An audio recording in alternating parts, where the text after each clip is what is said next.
Hey guys, Desolator Magic here, back with some more normal content after yesterday, although, actually, have you seen the rest of this series? And honestly, some of you are questioning my sanity, some of you are honestly just like, stop it. Get some help. But I tell you what, I mean, according to the comment section in that last video, it really brought him out, man. That is my people coming out of the woodwork. They like climbing out of the bushes, dropping out trees and crap to leave dank comments with their dank usernames. And the rest of y'all just be like, Why can't you just be normal? oh yeah, why can't you be less normal? So let's get weird with Chapter 8. I think that all the setting and exposition and everything that we need is in the first sentence. Chandra walked across the plains to Regatha. And for clarity, that's plains without an I. I don't know where or what Regatha is, but it says that she's in Carol Keep, and I remember seeing that on a card, so that's the extent of my lore. Ready for the most illogical, ridiculous, unbelievable, and just outright stupid plot twist and just character turnaround because story you've ever seen in the entire history of Magic the Gathering?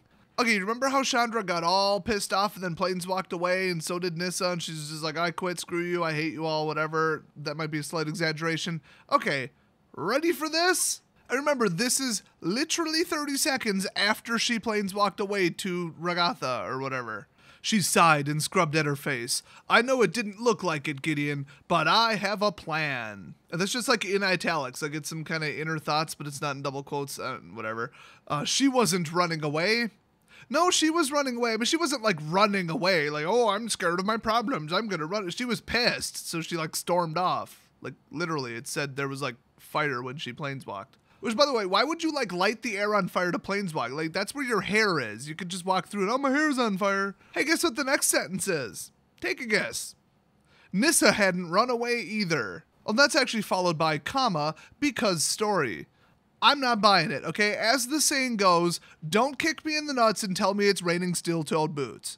You didn't have to leave like that. Leave me, Chandra thought, her chest tightening at the memory of Nissa's furious expression. Exactly! She left because she was pissed. There's no plan. They were, what they like fake a blow up against Gideon? Which, by the way, this is 30 seconds after she planeswalked away from their little argument, which was about 2 minutes after they planeswalked away from the fight from Nicol Bolas.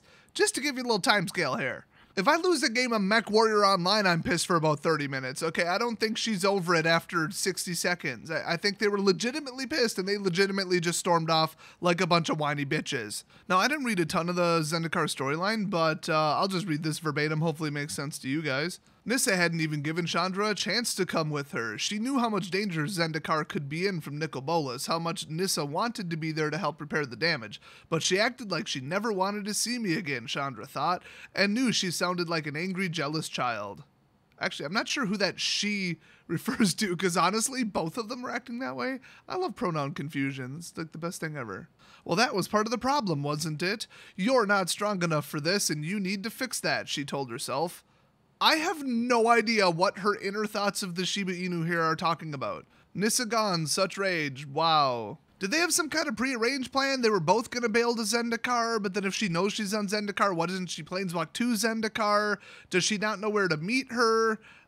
I'm just going to keep reading because not a damn bit of this makes an ounce of sense. So she ends up at, of course, the monastery, which is at Carol Keep. And of course it says, from inside the monastery, voices echoed in an evening chant. She had arrived at just the right time. The monks would finish the ceremony and then sit down to dinner. It was the perfect opportunity.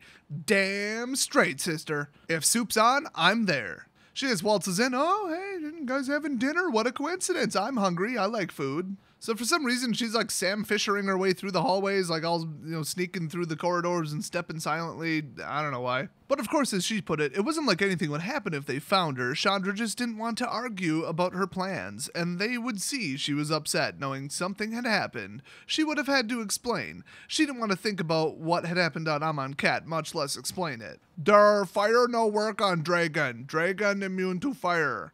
There, I explained it. You guys ready for this next sentence? Because you're not. I'm going to unload it on you anyway, though. She needed more firepower. It's a pun. I kid you not, I don't think that they actually caught the pun themselves when they wrote this, because it says she didn't want to think about what happened on Amonkhet, much less explain it. She needed more firepower, better focus, and accuracy to do real damage to Nicol Bolas. So they're just gonna like straight face tongue-in-cheek right past that statement. Are you kidding me? Let me just interject here. Okay, what you're actually going to need to be is better at magic than Nicol Bolas. Just flames? Flames, just flames. I think he knows how to deal with flames, okay? You're gonna need some weird exotic magic that he's never heard of, which, you know, good luck. Either that or just run in and just steamroll the sucker with like overwhelming power like Goku frickin' Spirit Bomb. She can actually run in there and just like form a giant ball of fire above her head and be like, time for the fire spirit bomb, lend me your fire spirit. Fires, and then suddenly all over Ravnica, like campfires are going out, like you had some kid's birthday party, boom, the candles just go out all of a sudden, ain't no more fire because she took it all, made a big old fireball, and then she's just like, Genki Dama, just like sends it at him. That's how you make Nicol Bolas kebabs. So to review, her shopping list is more firepower, better focus, and better accuracy. And it says to get it, she had to be more in touch with her true self. Oh, she better not just jump on Google and Google that. She'll end up with like some kit full of essential oils and like healing quartz crystals and crap. By the way, did you guys hear that eBay is banning the sale of spells and spell-like compounds? I heard you can also not sell magic wands or enchanted items on eBay anymore. That's a real thing. Look it up. But for all those like new age Unitarian morons, they actually do allow you to put healing crystal in the title because, oh, well, some morons believe that. I mean, I'm not saying I could wave a crystal around and stop your headaches, but I can tell you that, you know, for $5, I'll kick you in the nuts until you forget about your headache. Come on down to Desolator's inner focus, inner true, what did she say? Get in touch with your true self emporium. And discount bail bonds, we do that too. Now with our new location in Carol Keep. So she wants to get more in touch with her true self, or at least that's what they taught at Carol Keep. It was just that Chandra had never had any luck to do, or trying to do that. Just like I'm trying to read right now. Sound it out, Des. One syllable at a time. So she thinks she's gonna like meditate, do some chanting, and come out of there as a Super Saiyan, and that's what she needs to cook Nicol Bolas. She would literally need like 100 times her current magical power, and they haven't confirmed officially whether or not post-mending planeswalkers can draw mana from other planes.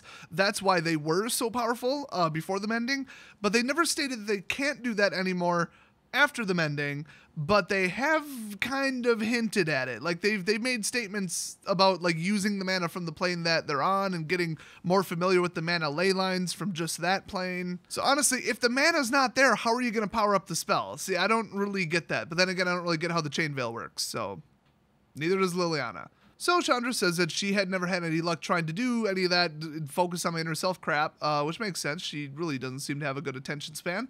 But for once she had stumbled on the perfect opportunity. Just after Nissa disappeared, this is convenient, Chandra had noticed fresh traces of a powerful pyromancer's aether on Dominaria.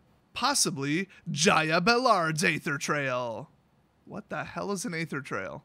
So Jaya, the Fire Mage Planeswalker, hadn't been seen for longer than Chandra had been alive. Wait, I thought she met her. I'm like 99% sure that one of the stories said she met her. Anyway, and everyone at Carol Keep thought she was dead, but Jaya might be on Dominaria now, and if anyone could teach Chandra the trick to quickly get in touch with her self and increasing her power, it had to be her.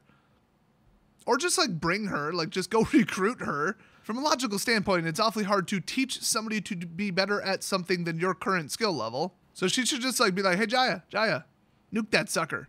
So she ends up sneaking into the area of the monastery where they keep their sacred relics. So you know she's going after some power, even though it just said she's going after Jaya. Okay, I'm going to interrupt this for absolutely no logical reason, just because I'm going to forget to say it later. I think I have this entire storyline figured out, okay? Here's my guess. Why did the cult, who was always around, suddenly just go nuts and increase in power? And why did Belzenlock decide to like build a stronghold, do all this stuff, take over the cult, whatever? Was he the leader before? Is he just the leader now? I don't know. And something about Nicol Bolas and something, I don't know. He has something to do with Dominaria. It's part of his plan. That's all we know. So what I'm thinking is he came there, found Belzenlock or revived him, or I think he was dead. I don't know, whatever. And he's like, hey, I'll give you the Black Blade, okay? I'll reforge it for you because I guess it was broken. I don't know. I'm just assuming that from the title of the card, Black Blade Reforged. And then he like told him where it was or whatever, because remember this entire storyline opened with him getting it from like one of his servants or whatever. So I think Nicol Bolas was like, here, you could use this to do this, that, and the other thing and take over all of Dominaria. That'll be my trade if you do this. And so what I'm thinking is Belzenlock is the last demon to be holding Liliana's pact. So since they killed the first three, I assume that Nicol Bolas is like, okay, their plan is to kill the fourth one. She'll become way the hell more powerful, and then she might actually be a legitimate threat to me if I'm not careful, which is what the Gatewatch was hoping. They were just gonna like Super Saiyan 4 frickin' Liliana and then just have her like go ape on Nicol Bolas. She could totally like rip out his soul and floss with it or whatever they said on that one episode of C-Lab 2021. So my theory is Nicol Bolas said, okay, she's coming after you. She killed the first three. She's going to kill you. She has the chain veil, by the way. You don't stand a chance now. So you transfer to me or sell to me or I'll invest in Liliana-backed securities or Liliana futures or a 51% stake in Liliana shares, whatever the hell it was. I had to transfer her pact to me so that I'm the final controller, and I'll, you know, whatever, give you this power, tell you where the Black Blade is, whatever he did. So just whatever, power him up, give him influence over the cult, make him the cult leader, whatever, and then you can go take over Dominaria, okay? Trades, and he's like, sure, why not? Let's see, get killed versus rule Dominaria. Let's rule Dominaria. So either that was a trade-off, or Nicol Bolas is like, hey, have the cult do this. This is their end game. Do this for me, and then whatever, I'll just leave you.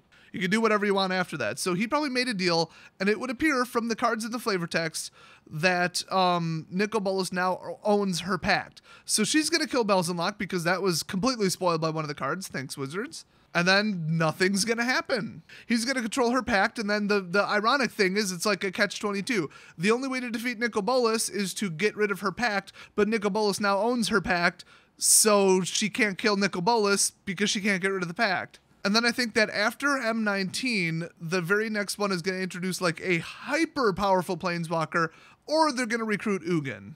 And they like callbacks, so I think they're going to go for Ugin. They might even like resurrect Urza or something. I don't know, that could be a thing maybe. Urza's obviously pretty powerful. They might like trap Nicol Bolas on a plane with the Phyrexians or something crazy like that. I don't know. Either that or they're just going to try to do a final showdown with a slightly bigger team that's total underdogs on Ravnica. One of the two. So that's my theory. Anyway, she broke into this monastery because she knows that that's where Jaya's goggles sat. And if you're thinking, goggles, wait a minute. That's right. They inserted the artwork. It's Pyromancer's goggles, one of my favorite spells or cards or whatever. Technically both.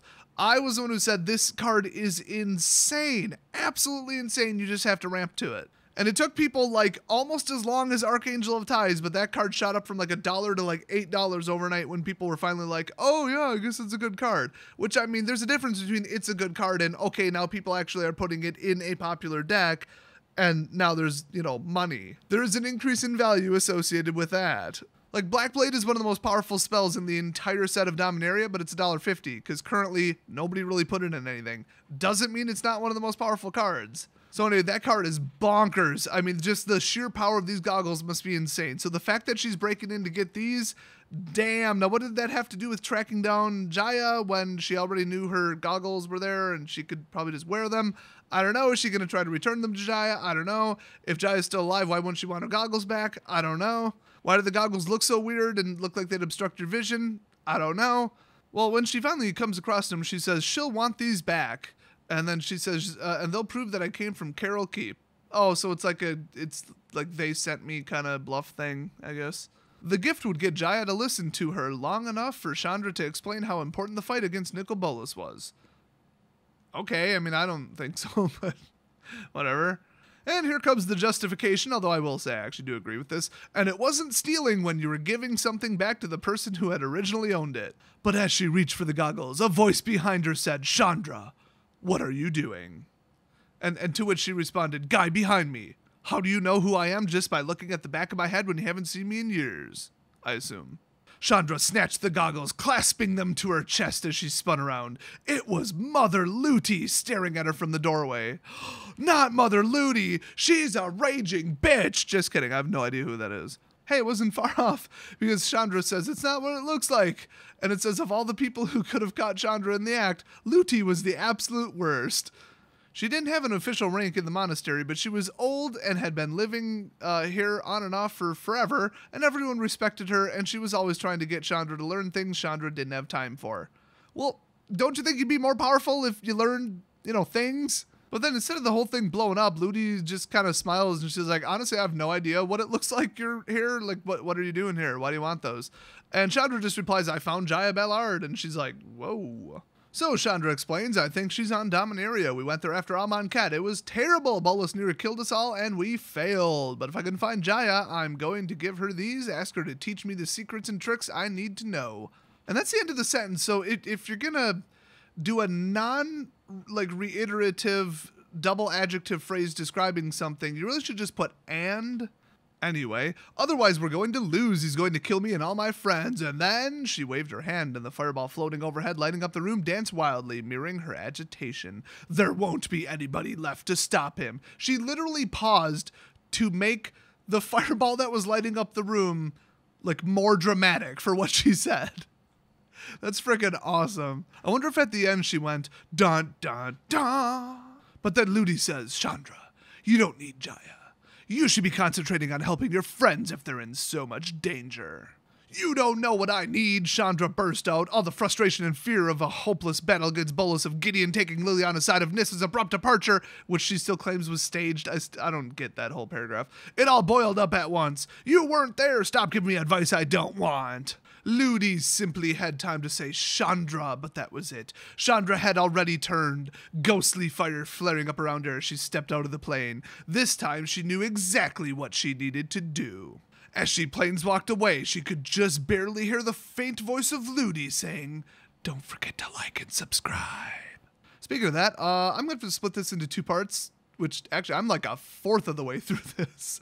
Damn! Well, hey, haven't had a lore video in a while. Got to add some speculation, details, background, all that. I think the rest of it I'm going to cruise through, because usually it's like, okay, set up, whatever, blah, here's the references, here's the callbacks, and then things just kind of happen. So watch for the second part of the story. Probably still going to record it today, even though I'd love to stay up until 3 a.m. again making another awesome YouTube poop remix. Not going to happen.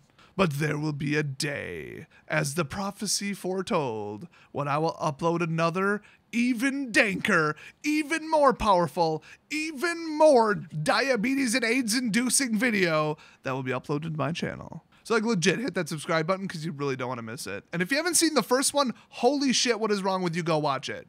Peace out, bitches.